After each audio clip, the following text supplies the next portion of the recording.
Evening, guys. Well, got another video for you. A couple of videos back about me talking about hybrid fiber and doing ends and putting ends on and doing power over hybrid and all that stuff.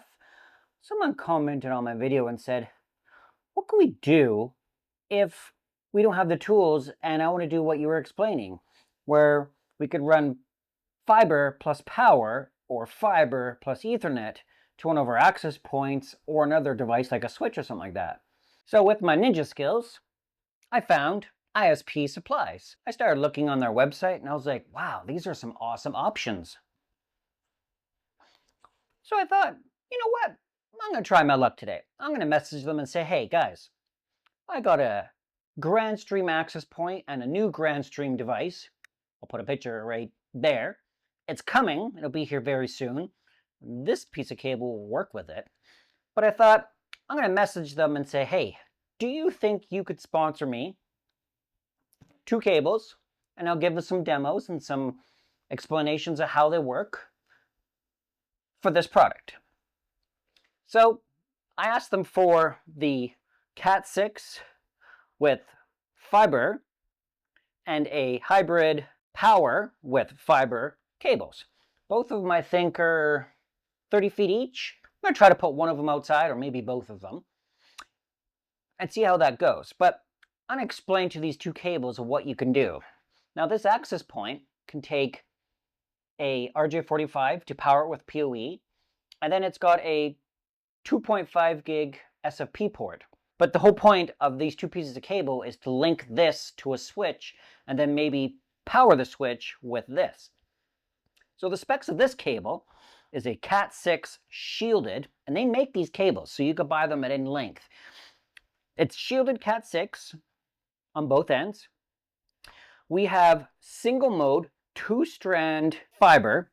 Now, I kind of wish that we could take this apart, because if we didn't have a transceiver that had bi-die on it, we could split this apart and use 1 strand, but that's okay. You could buy single mode transceivers at 1.5 and 2 gig, I believe. I'll have to double check that. I think so, because I got some up over there, but they're multi-mode. So on this cable, so the whole point of this cable is going to be to power the access point and then to provide bandwidth to the access point.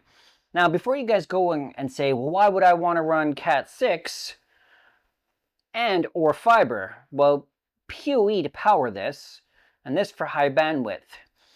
When these are in other areas, not like Canada where I live, where there's lots of static, but where if you have a big area and you're deploying these and there's lots of static, you want to isolate this.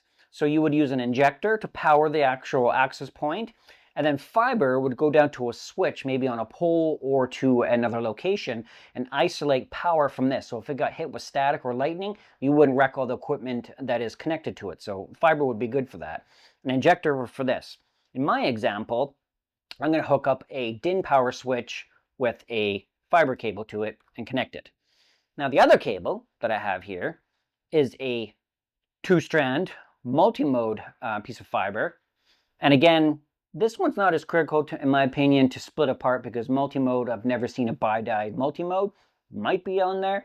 Most of it's single mode because it comes for long distances. But we got power. Now I did put a piece of connector on the end of this, and I crimped them on there, so when we put them into our connectors, they're not fraying apart and stuff like that. But the cable is really nicely laid out. They make this so it's really durable and can go outside and withstand the weather that you're going to be putting these into. This guy right here will definitely be able to do that. So what I'm going to do is I'm going to set this up, and these connectors are very, very well engineered. I can see that they're going to handle some really good abuse if they have to be out in the weather. This one kind of protects it because it's up inside the connector here. This one, depending on a switch, might be a little bit different. So what I'm going to do is I'm going to set up all here. I'm going to put my switch and my access point here. I'm going to show you what I mean. So just hold on a minute here. As you can see, we have an access point with our fiber right here and our Cat 6 to power the actual access point. Then we have a switch right here, and then we have a power supply. All this stuff would go into something like this on a pole, And then in the bottom, you would have your cables hanging out, and then a power cord going up to this. And a DIN rail inside of that would hold these two pieces. Or you would have a smaller one of these lower on the bottom of the pole with a power supply and a injector, or just an injector, to power this with a coupler like this, which would bring your main feed to the bottom of the pole for the fiber. Now in this little example we have right here, we have Cat 6 shielded running the PoE out of this PoE switch to power this. I have this set up so there's no network traffic going over the Cat 6, only the fiber line, and it's just powering this box, and you can set that in this device. After about 2 minutes of it booting, the traffic will stop going through this and it'll just be powering the access point.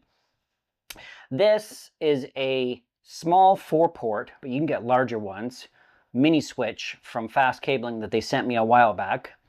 And then they sent me their, I think this is a 120 watt DIN rail power supply.